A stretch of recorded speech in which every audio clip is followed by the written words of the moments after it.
And that is what we've been waiting for all season long. A proper fight for pole position, the fight being taken to Red Bull, first and second being split by 500ths of a second. Mark Webber performing an absolutely fantastic lap there, but Lewis Hamilton elated, delighted on the radio. I don't know where you put the best lap there. It certainly wasn't Sebastian Vettel's, despite him being very, very close to pole position. Mark Webber or Lewis Hamilton, driver of the day, because both were amazing. Well, they were both very different, but I'd say if you were looking for the unknown factor, it comes down to Lewis. He didn't give himself a chance, made it very clear to us yesterday, and what has he done? Delivered emphatically. This was, for me, one of the finest qualifying laps I think I've seen him do in a long time. OK, there's two very happy men. Maybe a slightly chastening experience this for Sebastian Vettel. Remember, this is his homecoming as the Formula One World Champion, and for the first time this season, he doesn't start on the front row of the grid. OK, let's hear now from Jenson Button. He was over a second off the pace of his teammate. Can he explain why he starts 7th? Well, Jenson, we didn't actually see too much of your lap at the end. Did you pull out of that? Yeah, I couldn't find any grip out there. Yeah, really struggled actually. This morning the car felt good, but this afternoon, yeah, I mean, I had too much front end on the way in to the corners, so we took some front wing out.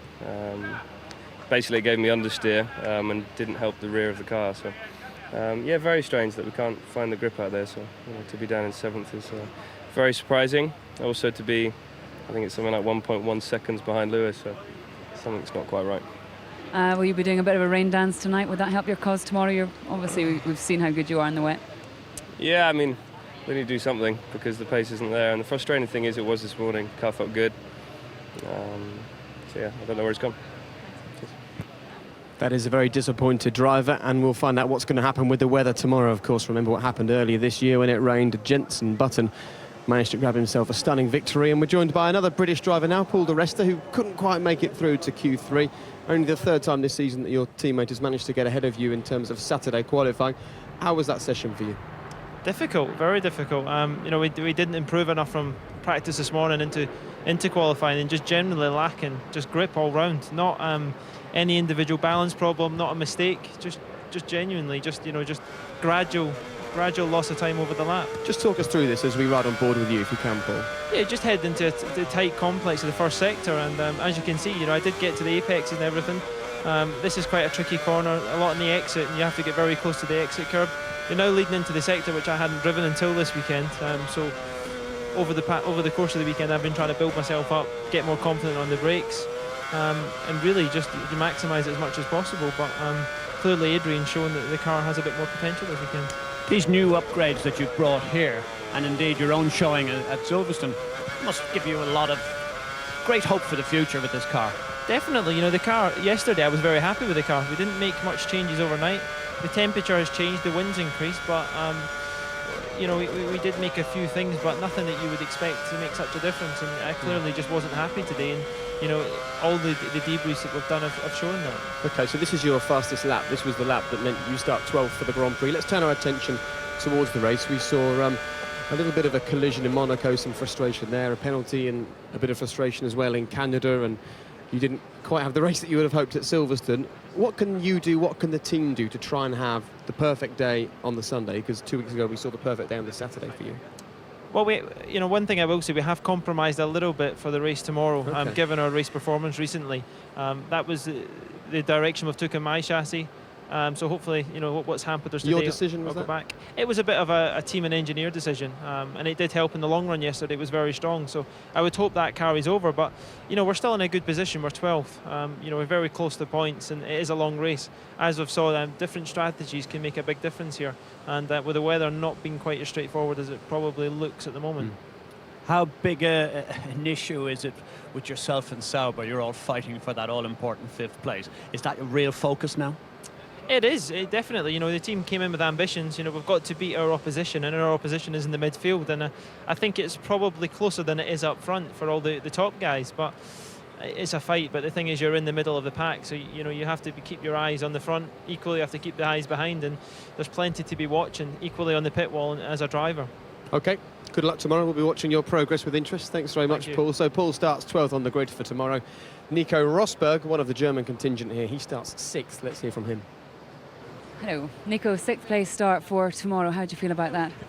Well, I think it's okay. In general, it shows that we're starting to work much better. And things are hopefully starting to come good a little bit. And I think here, for sure, we've done a step. Everybody else has done a step too, but I think we've managed to keep the gap the same. Maybe even close it down a little bit, so it's going in the right direction. And 6th is a good place to start for tomorrow, definitely. Dry race or white race? What would suit you better? Doesn't matter. Whatever is fine. Well, there you go. Going in the right direction is what Nico says there. And once again, ahead of his teammate, he should be happy. Well, those two, both the drivers in that team say they're quicker than their teammates. I don't quite understand that. But anyway, let's leave to the end of the day, at the end of the season. We'll soon find out. But he's absolutely right. The weather is going to play a real major important part tomorrow. OK, the question is, can Nico Rosberg go any further forwards? He's got some very fast teams in front of him. Red Bull, McLaren, Ferrari, of course. Felipe Massa, he starts 5th on the grid, just in front of Nico. Felipe, 5th place start tomorrow. You're starting in front of Mercedes and in front of Jensen's McLaren. How do you feel about that? Well, for sure, it's better to start in front of everybody, so it's not the case. But anyway, we're 4th and 5th. We saw the Red Bull very strong, McLaren also in a good pace. So we need to be ready for tomorrow, and maybe it's raining, so we need to be ready for everything. But we'll wait and see how it's gonna be the situation for tomorrow. It was not fantastic, but let's concentrate for tomorrow. And I think he needs to, because while his teammate was picking up that win at Silverstone a couple of weeks ago, no podium yet this season even for Felipe Massa, Eddie. We've been waiting, haven't we? We really want to see Felipe do well. I don't know why. I want to certainly see him do well, and it's still not quite there yet. I don't know why. It's just on the cusp, but he has to deliver, and he must start doing that very soon, or the big queries will start crawling all over him again. Is he going to get a drive there next year? OK, so for the first time this season, it's time for the driver's press conference with Sebastian Vettel sitting in the 3rd place driver's seat. What a battle it was between Mark Webber and Lewis Hamilton. Lewis was elated on the radio, so let's hear from all three of them right now in the driver's press conference. Pole position there, Mark, for the 2nd Grand Prix in a row, and also the 2nd Grand Prix here in a row. Is it something about this track, or have you just got your mojo back at the moment? Probably a little bit of both, mate. I think the form's been getting a little bit better in the last few races, and also this track seems to be not too bad for me in the past. So I must say the session went pretty well, with the exception of the first option run in Q2, well, the only run in Q2. That wasn't very smooth, but the other 2 laps were good, and boys did a great job on the car. Had some very, again, some pretty late nights in the lead up to this event, so recovered well. And we got it all together at the end there. And I was thinking, on my in lap, I thought, if someone gets me, they deserve it, because I don't think I could have gone. I couldn't have got much more out of it. It was my complete limit. It was a pretty good lap, and so it's still a nice, very satisfying, to see no one grabs you at the end there, because it's a bit of an anxious wait for those 30 seconds. Well, Mark, they nearly got you after your pole position lap. Lewis, you missed out by 5/100ths of a second. A lap you described was as good as it gets. Yeah.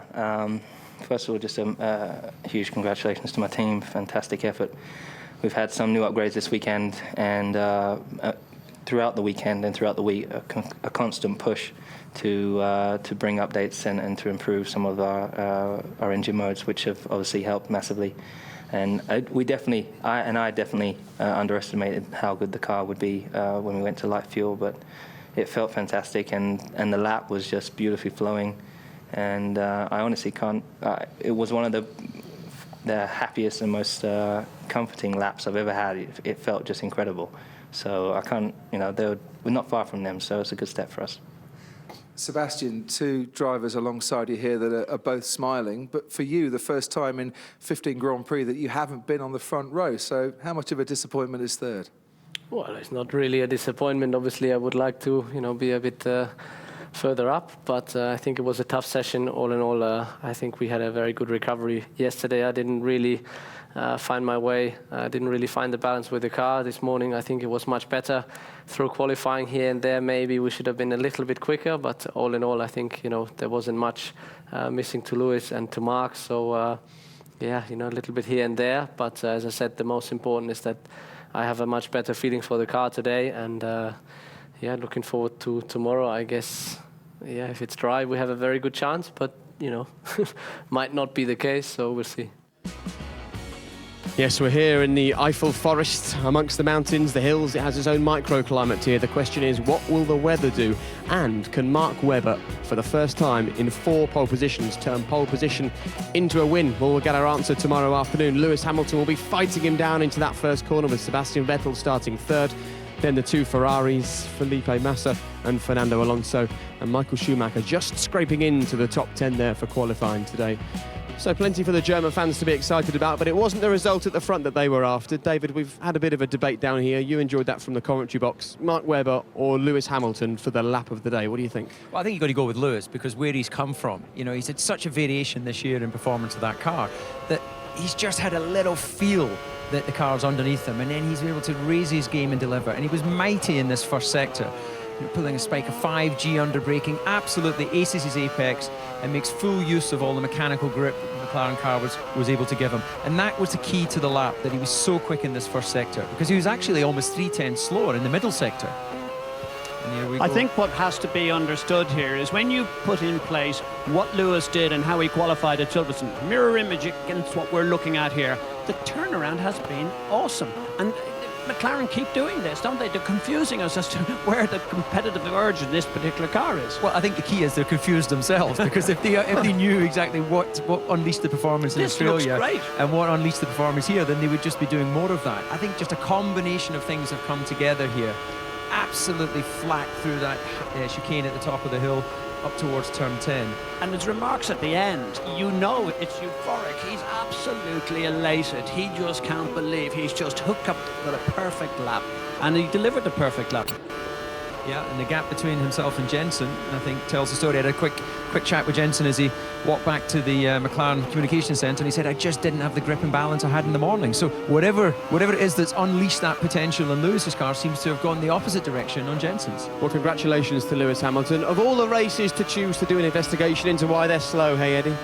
Well, I knew you'd come around to something like that, Jake. Why do you do this to me? Come on, be serious. It was a very valid question. We want to know, what is the position with McLaren? Where is their future? I think they've been doing a very good answer on the track, as distinct from through the microphone. Yeah, I think you would call that the perfect answer, wouldn't you? And there's plenty more sport coming your way from the BBC here today. We've got a different kind of horsepower later on today, right here on BBC One. The King George and Queen Elizabeth Stakes is next up for you on this very channel. There's also some rugby league coming your way on BBC Two today. It's the Challenge Cup quarter-final, Warrington against Wigan. Now, if you want to press the red button tonight, then you can see qualifying from Laguna Seca for the MotoGP season. And of course, we are back tomorrow with the German Grand Prix live from the Nürburgring with an extra 5 minutes. Hallelujah. 12:05, we're on air, BBC One and BBC One HD. It's going to be magic.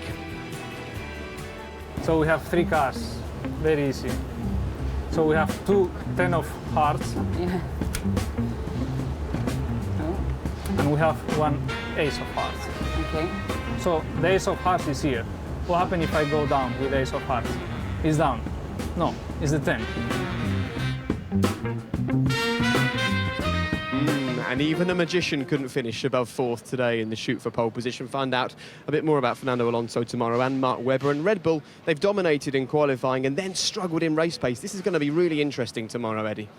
I think it will, and don't rule out Alonso there. He's the master of all the tricks, and he has them in abundance. So I'm really looking forward to this race. The other thing, weather forecast for tomorrow, rain. So this could be all turned on its head again. So true. There was sunshine earlier, and as we look above us, dark clouds are forming over the Nürburgring. Maybe dark clouds as well for Sebastian Vettel. He starts 3rd on the grid. It's welcome home to him, but it's welcome back to the place where he first won in Formula One for Mark Webber, and he is on pole position.